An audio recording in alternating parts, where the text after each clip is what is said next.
السلام علیکم ورحمۃ اللہ وبرکاتہ۔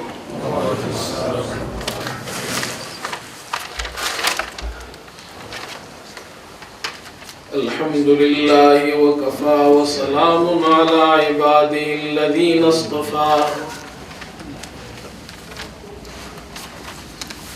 اما بعد فاعوذ باللہ من الشیطان الرجیم، بسم اللہ الرحمن الرحیم۔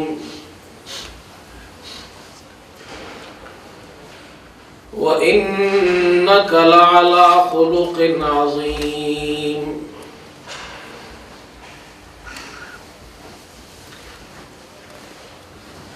وقال الله تعالى ما كان محمد أبا أحد من رجالكم ولكن رسول الله وخاتم النبيين وكان الله بكل شيء عليما۔ صدق اللہ مولانا العظیم۔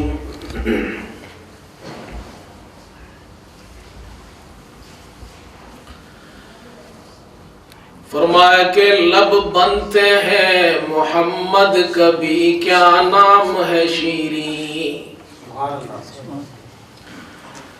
لب بنتے ہیں محمد کبھی کیا نام ہے شیریں، اور یہ میم تو مصری کی ڈلی گھول رہا ہے۔ لب بنتے ہیں محمد کبھی کیا نام ہے شیریں، اور یہ میم تو مصری کی ڈلی گھول رہا ہے، اور آیا ہے جو ہونٹوں پہ میرے نام محمد، کتنا دل بے چین کو آرام ملا ہے۔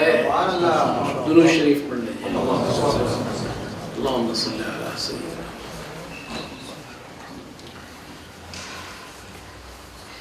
میرے واجب الاحترام حضرات علماء اکرام، آج کی اس مبارک کانفرنس کے منتظمین،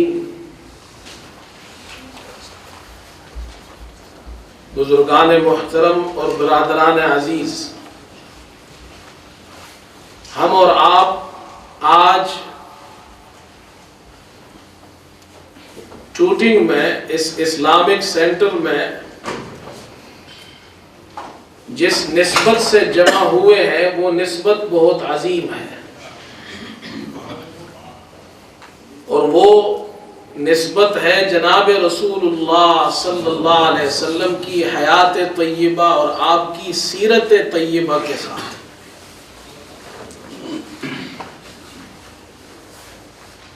میں بہت چھوٹی عمر سے اس خطابت کے لائن میں لگا ہوں، اور اگر مجھ سے کوئی پوچھے کہ اتنے زمانے دراز کے بعد بھی سب سے مشکل خطاب کس وقت ہوتا ہے، تو میرے لیے سب سے مشکل خطاب اس وقت ہوتا ہے جب سیرت النبی صلی اللہ علیہ وسلم پر گفتگو کرنا، اس لیے کہ یہ بہت ہی نازک موضوع ہے۔ اس کے لیے جس ادب اور احترام کی ضرورت ہے وہ بہت زیادہ ادب، احترام، عظمت، جب یہ ساری چیزیں جمع ہو اس کے ساتھ بیان کیا جائے تو یقین جانیے تو بھی حق ادا نہیں ہوتا ہے۔ وہ فارسی میں ایک شاعر کہتا ہے، فرمایا کہ ہزار بار بشوئے دہن بمشک و گلاب، ہزار بار بشوئے دہن بمشک و گلاب، ہنوز نام تو گفتن کمال بیدبیست۔ کہتے ہیں میں ہزار بار اپنے منہ کو مشک اور گلاب سے دھو لوں، اور مشک و گلاب سے ہزار بار دھونے کے بعد سرکار دو عالم صلی اللہ علیہ وسلم کا نام نامی لینا پھر بھی بے ادبی سمجھتا ہوں۔ یہ وہ انتہائی عظیم موضوع ہے جس کے لیے بہت زیادہ ادب اور احترام کی ضرورت ہے. لہٰذا اب میری آپ تمام حضرات سے درخواست ہے، اگر آپ ناراض نہ ہو تو قریب قریب آ جائیں. یہ جو جوان بیٹے ہیں جنہوں نے ٹھیک لگائے ہوئے ہیں، یہ ذرا بزرگ حضرات مستثنا ہے جو باقی قریب قریب آ جائیں تاکہ جتنے ادب سے سنیں گے.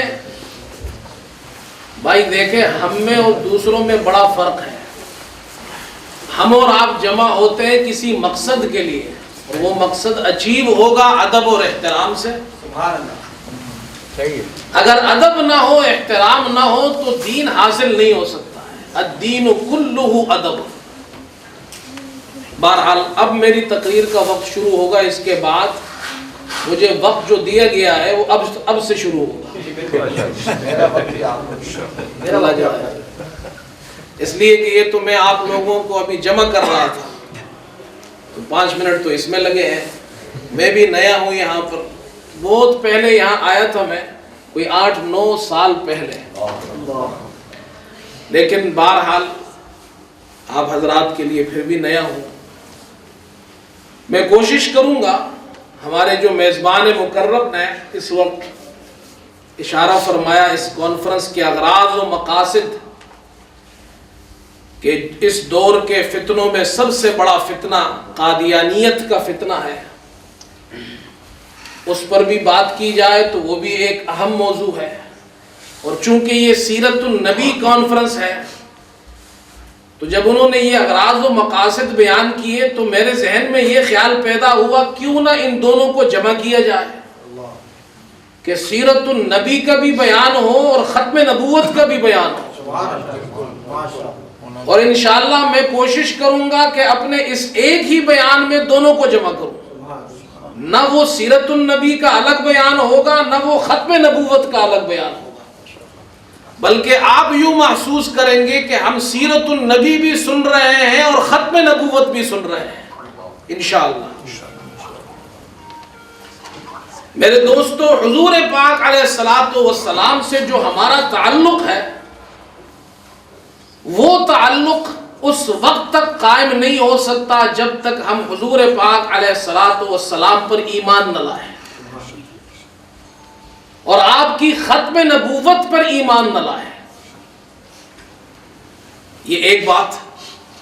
دوسری بات یہ ہے کہ آپ صلی اللہ علیہ وسلم سے ہم سب سے زیادہ محبت نہ کریں. اپنے والدین، اپنی اولاد اور ساری انسانیت سے زیادہ محبت ہو تو وہ محبت حضرت صلی اللہ علیہ وسلم سے وہ محبت ہوگی، ورنہ نہیں ہوگی. اور تیسری چیز، حضرت صلی اللہ علیہ وسلم کی دنیا میں تشریف آوری پر فرحت اور خوشی، کہ جب تک ہمیں یہ فرحت اور خوشی حاصل نہ ہو تو نہ ایمان ہے، نہ محبت ہے. یہ 3 چیزیں ہر وقت ضروری ہیں. ہم مسلمان ہیں، مومن ہیں، 24 گھنٹے ایمان والے ہیں یا پارٹ ٹائم ایمان والے ہیں؟ 24 گھنٹے محبت تو 24 گھنٹے خوشی. اور عجیب بات میں آپ کو بتاؤں، ان تینوں چیزوں کا تعلق ہمارے دل سے ہے. ایمان کا تعلق بھی دل سے، محبت کا تعلق بھی دل سے، اور فرحت اور خوشی. یہ آج وہ فرحت و خوشی کے نام پر جو بازاروں میں چراغاں کیا جاتا ہے، اسے فرحت اور خوشی نہیں کہتے ہیں. ہمیں لوگ کہتے ہیں کہ جی یہ لوگ ہمیں خوشی منانے سے روکتے ہیں. عید میلاد النبی کے نام پر جو بازاروں میں ہو رہا ہے، کہتے ہیں یہ ہمیں روکتے ہیں خوشی منانے سے. نہیں جی، ہم کہاں روکتے ہیں؟ ہم خوشی سے نہیں روکتے ہیں، غلط طریقے سے روکتے ہیں. اس کی مثال سمجھیے. ایک آدمی طواف کر رہا ہے. آپ کو معلوم ہے طواف کیسے ہوتا ہے؟ اینٹی کلوک وائز، یوں طواف ہوتا ہے. اور آپ طواف کر رہے ہیں اور آپ کے سامنے کوئی شخص کلوک وائز طواف شروع کر دے، آپ اسے روکیں گے یا نہیں روکیں گے؟ آپ نے روکا اور وہ کہتے ہیں جی آپ عجیب مسلمان ہیں، مجھے طواف کرنے سے روکتے ہیں. تو آپ کہیں گے جی ہم طواف سے نہیں روکتے، غلط طواف سے روکتے ہیں. ایسی بات ہے یا نہیں؟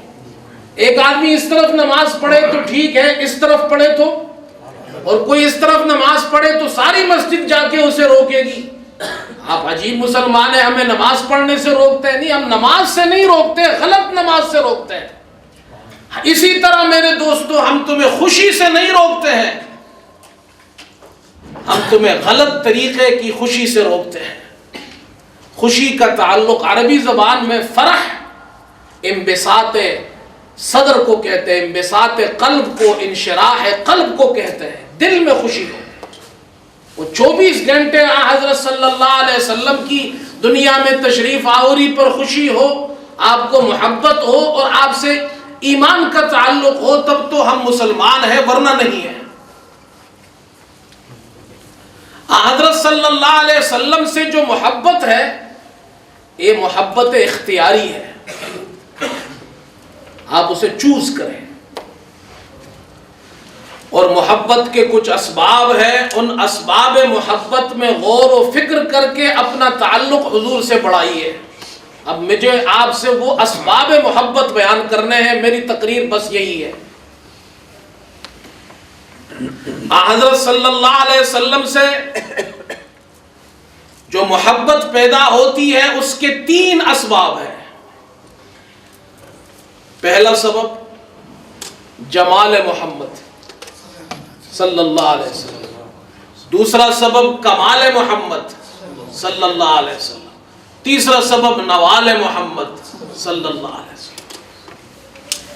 اور اب ان تینوں میں حضرت صلی اللہ علیہ وسلم کی سیرت کا بھی بیان آ گیا اور ختم نبوت کا بھی بیان آ گیا کہ تمام جمالات اللہ تعالیٰ نے حضرت صلی اللہ علیہ وسلم پر ختم کر دیے ہیں اور تمام کمالات آپ پر ختم کر دیے ہیں، تمام نوالات آپ پر ختم کر دیے ہیں. حضور پاک علیہ الصلوۃ والسلام کا جمال کیا تھا؟ اگر میں صرف اسی ایک موضوع پہ بیان کروں تو پوری رات گزر جائے گی.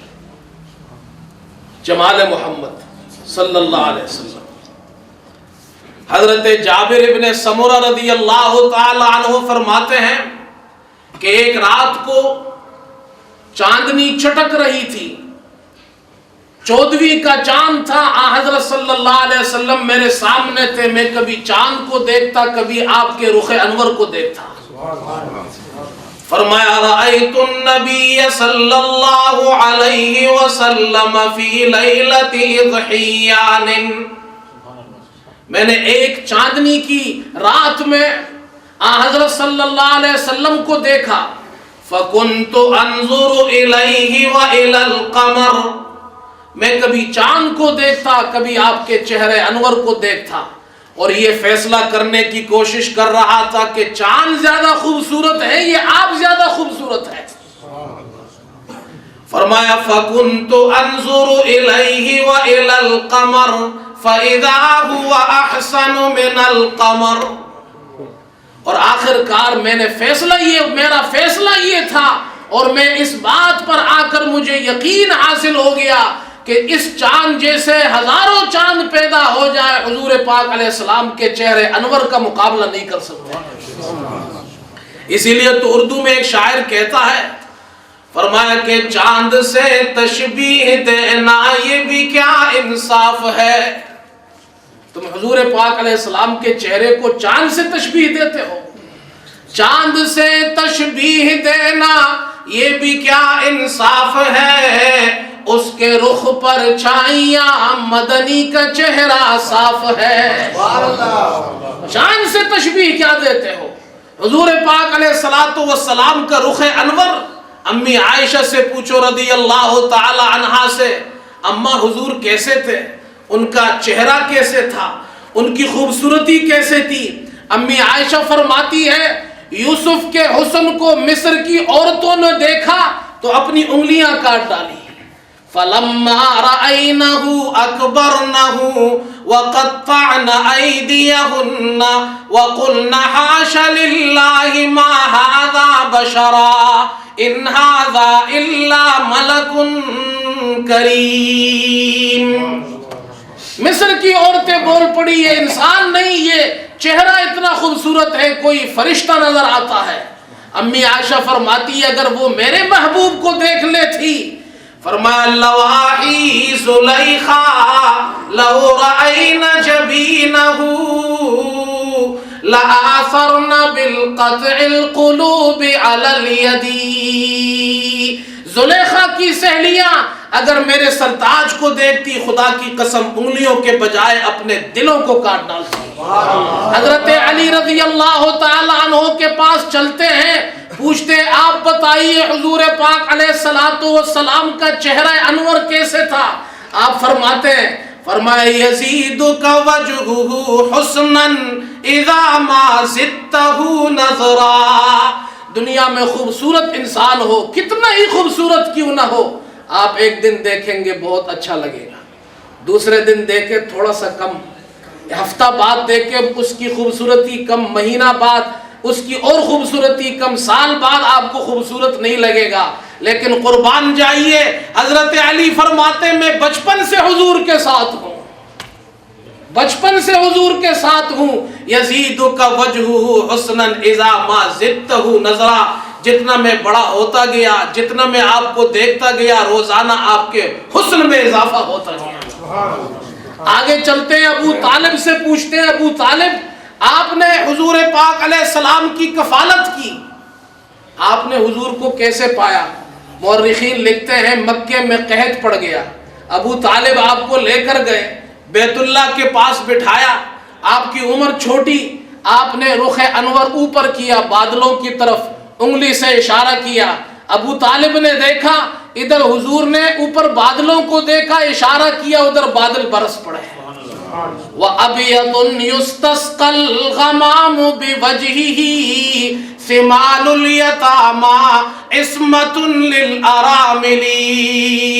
ابو طالب نے اس وقت یہ شعر پڑھا تھا کہ آپ کا چہرہ وہ منور چہرہ ہے کہ آپ کے چہرے انور کی برکت سے بادلوں سے بارش طلب کیا جاتا ہے. یتیموں کا ماوا و ملجا ہے، بیواؤں کا ماوا اور ملجا آپ ہے. یہ حضور پاک علیہ السلام کا جمال تھا. 12 سال کی عمر میں بحیرہ راہب نے شام میں دیکھا، چہرے انور کو دیکھ کر بے ساختہ کہنے لگا ھذا سید العالمین، یہ سارے جہانوں کے سردار کا چہرہ ہے. اب ان سب کو چھوڑیے، یہ تو وہ ہے جو اللہ کی مخلوق ہے. مخلوق نے آپ کے چہرے کو دیکھا، ہم خالق سے پوچھتے ہیں تو اللہ تعالیٰ فرماتے میرا پیغمبر مدینے میں آیا، میں نے قبلہ تبدیل کر دیا، بیت اللہ سے بیت المقدس بنا دیا، 17 مہینے تک قبلہ بیت المقدس رہا. حضور کا چہرہ بار بار آسمان کی طرف اٹھتا تھا. اللہ نے آپ کے چہرے انور کو دیکھا. غور فرمائیے، اللہ نے آپ کے، یہ میں نہیں کہتا، یہ اللہ کہتا ہے. فرمایا قد نرى تقلب وجهك في السماء. ہم نے آپ کے چہرے کے پھرنے کو، بار بار آسمان کے طرف اٹھنے کو دیکھتے ہیں ہم. یہ آپ چہرہ بار بار اٹھا رہے ہیں. فَلَنُوَلِّيَنَّكَ قِبْلَةً تَرْضَاهَا. اس چہرے کو دیکھ کر اللہ نے اس قبلے کو بدل ڈالا اور وہ قبلہ آپ کا قبلہ بنا دیا جو آپ کو پسند تھا. یہ ہے حضور پاک علیہ السلام کا جمال. اور اللہ نے تمام جمالات نبوت آپ پر ختم کر دیے. آپ صرف نبوت کے خاتم نہیں، جمالات نبوت کے بھی خاتم ہیں. کوئی ایسا پیغمبر آپ کے بعد اللہ نے ختم کر دیا اور پیغمبروں کی ساری صفات آپ پر ختم کر دی. نہ کوئی پیغمبر آ سکتا ہے اور نہ کوئی ایسا خوبصورت پیدا ہو سکتا ہے. پھر آپ کے کمالات،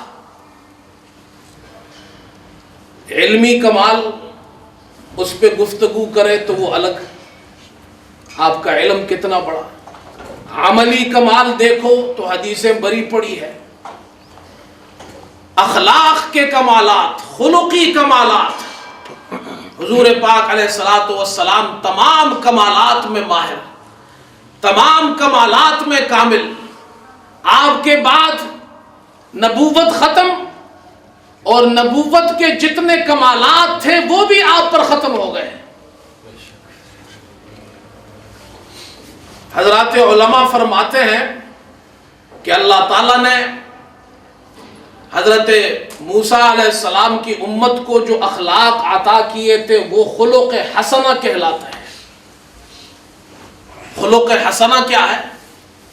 خلق حسنہ یہ ہے، آپ کے ساتھ کسی نے برائی کی، آپ اس کے ساتھ برائی کریں، اتنا ہی بدلہ لے اس سے۔ موسیٰ علیہ السلام کی امت پر بدلہ لینا واجب تھا، قصاص لینا واجب تھا، معاف نہیں کر سکتے تھے، لیکن جتنا نقصان ہوا ہے اتنا ہی نقصان لے۔ قرآن اللہ تعالیٰ فرماتے ہیں، فرمایا وَكَتَبْنَا عَلَيْهِمْ فِيهَا أَنَّ النَّفْسَ بِالنَّفْسِ وَالْعَيْنَ بِالْعَيْنِ وَالْأَنْفَ بِالْأَنْفِ وَالْأُذُنَ بِالْأُذُنِ وَالسِّنَّ بِالسِّنِّ وَالْجُرُوحَ قِصَاص۔ قصاص ان پر اللہ نے فرض کر دیا تھا، معافی نہیں تھی۔ اسے کہتے ہیں اخلاق حسنہ۔ عیسیٰ علیہ السلام کا زمانہ آیا، ان کے لیے شریعت بدل گئی، قصاص لینے کی اجازت نہیں، تم معاف کرو، ان کو بدلہ لینے کی اجازت نہیں تھی۔ اس اخلاق کو کہتے ہیں اخلاق کریمانہ، معاف کر دو۔ آج بھی بائبل آپ اٹھائیے تو بائبل میں یہ الفاظ موجود ہے، عربی کی بائبل میں یہ لکھا ہے لو لطمك على خدك الأيمن فحول إليه الآخر أيضا۔ عیسیٰ علیہ السلام نے کہا کہ اگر تمہیں دائیں گال پہ کوئی تھپڑ مارے تو بایاں گال بھی اس کی طرف کر دو۔ اسے کہتے ہیں اخلاق کریمانہ۔ حضور پاک علیہ السلام کی امت آئی تو اللہ تعالیٰ نے آپ کے لیے موسوی اور عیسوی دونوں اخلاق جمع کر دیے۔ یہ ہے حضور پاک علیہ السلام کی امت کی شان۔ معاف کرنا چاہو تو معاف کر دو، اور اگر بدلہ لینا چاہو تو بدلہ لے لو، تمہارے پاس دونوں چوائس ہے۔ اب رہ گئے حضور پاک علیہ السلام کے اخلاق۔ فرمایا وَإِنَّكَ لَعَلَىٰ خُلُقٍ عَظِيمٍ، آپ اخلاق عظیمہ کے اعلیٰ مرتبے پر فائز ہے۔ آپ اور ہم یہ آیت پڑھتے ہیں، سنتے ہیں کہ معلوم بھی ہے اخلاق عظیمہ کسے کہتے ہیں، عظیم اخلاق کسے کہتے ہیں، بڑے اخلاق کسے کہتے ہیں۔ حضرات علماء فرماتے ہیں اخلاق عظیمہ اسے کہتے ہیں بدلہ بھی نہ لے، معاف بھی کر دے، صرف معاف نہ کرے، معاف کرنے کے بعد احسان بھی کرے۔ یہ ہے حضور کے اخلاق۔ مکہ فتح ہوا، سارے دشمن آپ کے سامنے سر جھکائے کھڑے ہیں۔ آپ نے پوچھا تمہیں معلوم بھی ہے کہ میں تمہارے ساتھ کیا کرنے والا ہوں؟ انہوں نے کہا اخ کریم نبی کریم، آپ کریم بھائی ہے، کریم نبی ہے۔ وہ تو صرف کرم جانتے تھے، اخلاق کریمہ جانتے تھے، اخلاق عظیمہ نہیں جانتے تھے۔ اگر جانتے تو وہ یوں کہتے اخ عظیم نبی عظیم، لیکن وہ کہنے لگے اخ کریم، آپ کرم کرنے والے ہیں، معاف کرنے والے ہیں۔ آپ نے انہیں کہا اذهبوا انتم الطلقاء، تم جاؤ، سب کے سب آزاد ہو، لا تثریب علیکم اليوم، تم پر کوئی الزام نہیں، سب کو معاف کر دیا۔ اچھا صرف معاف نہیں کیا،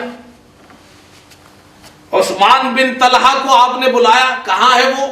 آیا، آپ کا دشمن، مکے کے لوگ آپ کے دشمن تھے، اور آپ نے اسے بلایا اور کہا حضرت علی رضی اللہ تعالی عنہ آپ کے چہیتے اور لاڈلے صحابی، آپ کے داماد آپ کے پاس بازو میں بیٹھے ہیں، اور کہتے ہیں اللہ کے رسول یہ بیت اللہ کی چابی ہے، اور یہ بیت اللہ کی چابی اور بیت اللہ کی حفاظت یہ ہمیں عطا فرما دیجئے، ہم بیت اللہ کی خدمت کریں گے۔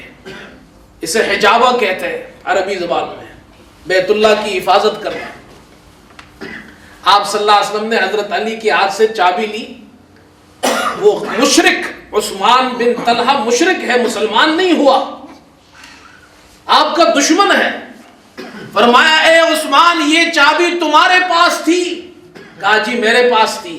فرمایا یہ چابی واپس لو، یہ تمہارے پاس رہے گی، اور صرف تمہارے پاس نہیں رہے گی، قیامت تک تمہارے خاندان میں رہے گی،